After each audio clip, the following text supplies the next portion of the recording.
Números capítulo 34. As fronteiras da nação de Israel. O Senhor Deus falou a Moisés e orientou: Dai as seguintes ordens aos filhos de Israel. Quando entrardes na terra de Canaã, essa será a terra que vos caberá em herança, e suas fronteiras serão estas. A região meridional do vosso domínio, o lado sul, começará no deserto de Tissim, Zim, próximo à fronteira de Edom. Do lado oriental a leste, a vossa fronteira sul terá início desde a extremidade de Ian Ramilá, o mar salgado. Depois passará pelo sul da subida de Acrabim, dos escorpiões, prosseguirá até Zim e irá para o sul de Cades Barneia. Seguindo passará por Hatzá Adá e irá até Asmon. De Asmon a fronteira fará uma curva e se juntará ao ribeirão que faz fronteira com o Egito e terminará no mar. Portanto, tereis por fronteira marítima o Ian Hadagol, o grande mar. Esse vos será o limite ocidental a oeste. Esta será a vossa fronteira norte, setentrional. Traçareis uma linha desde o grande mar até o monte Or, e da montanha de Or traçareis uma linha até Lebo-Amate, sendo que o limite da fronteira será Zelade. Prosseguirá em direção a Zifron e terminará em Atsá-Enã. Essa, pois, será a vossa fronteira norte. Em seguida traçarei vossa fronteira oriental, de Atsá-Enã a Sefã. A fronteira descerá de Sefã em direção a Arbel, ao oriente de Aim. Descendo ainda, tocará a margem oriental de Kineret, mar da Galileia. A fronteira seguirá então ao longo do Iarden, Jordão, e seus fins serão no mar salgado. Essas, portanto, serão as 4 fronteiras da vossa nação. Então Moisés deu as seguintes ordens aos filhos de Israel: Esta é a terra que repartireis como herança para vós, por meio de sorteio, e que Yahvé ordenou que se desse às 9 tribos e à meia tribo, porquanto a tribo dos filhos de Ruben, com suas famílias, e a tribo dos filhos de Gade, com suas famílias, já receberam sua herança. A meia tribo de Manassés já recebeu igualmente sua herança.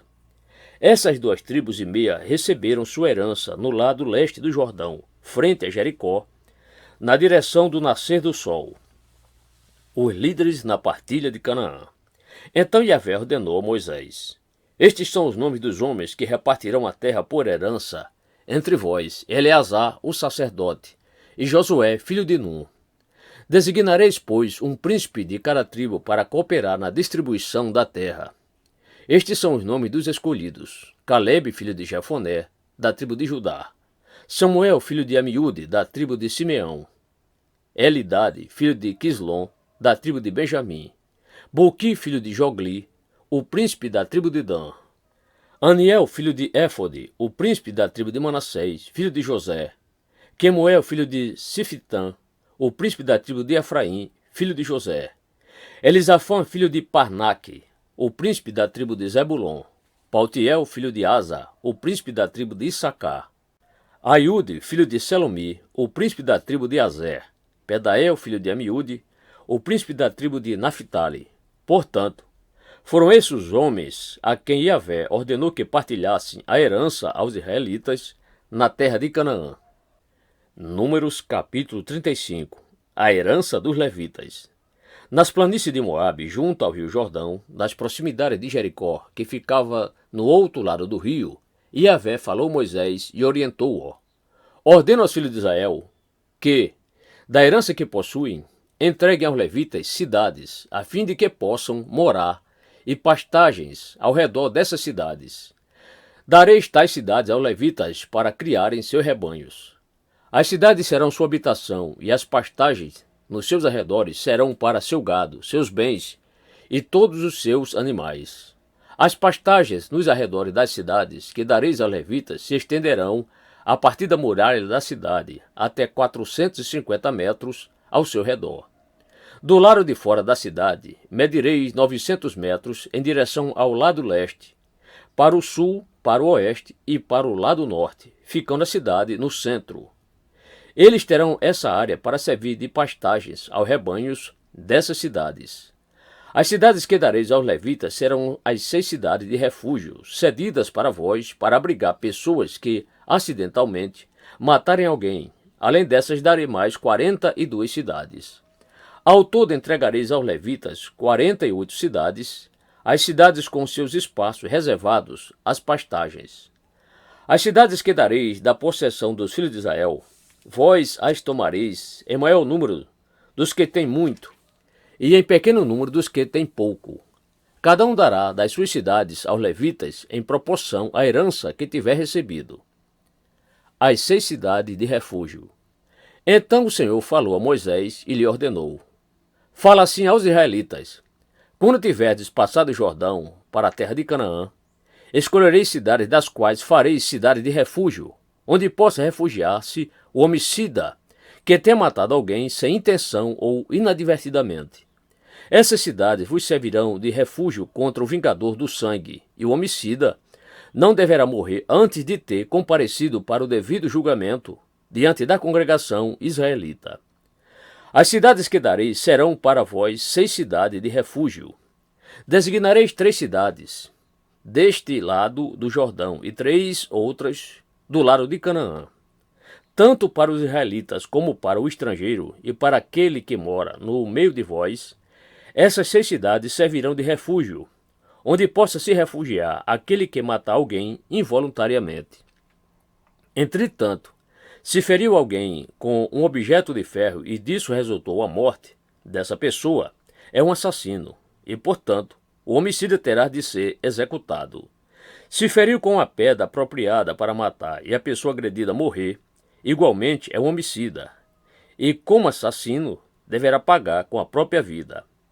Ou ainda, se feriu alguém com um instrumento de madeira apropriado para matar e a vítima morrer, igualmente é assassino. Será, portanto, morto tal homicida. O vingador do sangue da vítima matará o assassino, assim que o encontrar, o executará. Se alguém com ódio empurrar uma pessoa com a intenção de matar ou atirar algum objeto contra ela, de modo que essa pessoa venha a morrer, ou se com hostilidade desferir-lhe um soco, provocando assim sua morte, tal agressor deverá ser executado, pois é também homicida. O vingador da vítima matará o assassino quando o encontrar.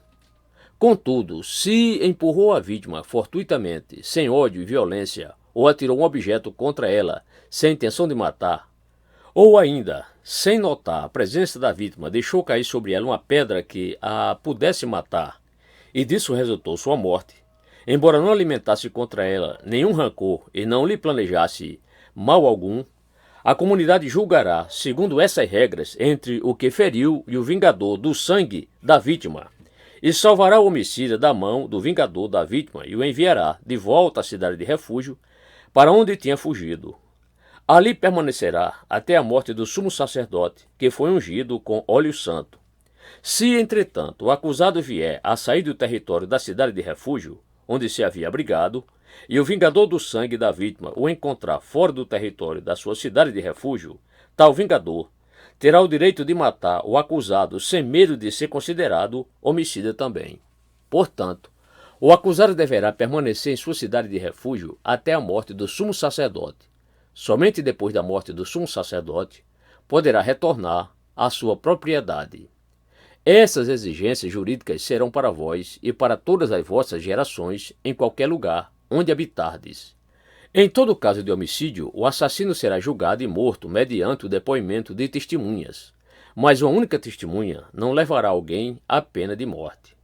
Não aceitarei resgate pela vida de um assassino condenado à morte, pois ele deverá pagar com a própria vida. Também não aceitarei resgate por alguém que, tendo-se refugiado na sua cidade de refúgio, queira voltar a habitar na sua propriedade antes da morte do sumo sacerdote. Não profanareis a terra onde estáis. O sangue profana a terra, e não há para a terra outra expiação do sangue derramado, senão a do sangue daquele que o derramou. Não tornareis impura a terra onde habitais e no meio da qual eu habito, porquanto eu, Yahvé, o Senhor, habito no meio dos filhos de Israel.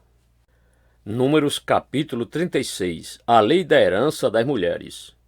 Apresentaram-se então os chefes das casas patriarcais, as famílias que pertencem ao clã dos filhos de Gileade, filho de Maqui, neto de Manassés, que fizeram parte dos clãs dos descendentes de José.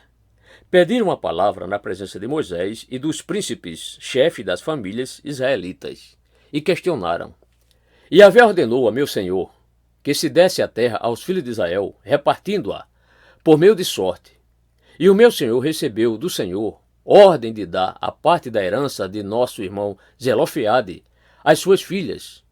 Agora, supondo que elas venham a se casar com homens de outras tribos israelitas, nesse caso a herança que lhes pertence será tirada da herança dos nossos antepassados e acrescentada à herança da tribo com a qual se uniram pelo casamento. Desse modo, quando chegar o ano do jubileu para os filhos de Israel, a parte da herança dessas mulheres será acrescentada à parte da tribo a qual vão pertencer e será subtraída da parte da nossa tribo. Então, orientado por Yahvé, Moisés transmitiu aos israelitas a seguinte ordem. A tribo dos descendentes de José falou com justiça. Eis o que Yahvé ordena quanto às filhas de Zelofeade. Elas têm permissão para casar-se com quem lhes parecer bem, contando que se casem dentro do clã da tribo de seu pai. A herança dos filhos de Israel não passará de tribo a tribo. Os israelitas permanecerão vinculados, cada um, à herança da sua tribo. Qualquer filha que possuir uma herança em uma das tribos dos filhos de Israel deverá casar-se com um homem de um clã da sua própria tribo paterna, de modo que os filhos de Israel conservem, cada um, a herança de seu pai.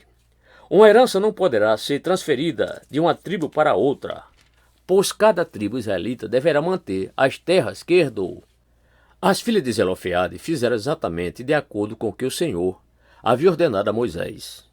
As filhas de Zelofeade, Maalá, Tisa, Ogla, Milca e Noa, casaram-se com seus primos paternos, dentro dos clãs dos descendentes de Manassés, filho de José, e a herança delas permaneceu no clã e na tribo de seu pai. Conclusão. Portanto, são essas leis e os mandamentos que Yahvé ordenou aos israelitas por intermédio de Moisés nas campinas de Moabe, junto ao Jordão, a caminho de Jericó, que ficava no outro lado do rio.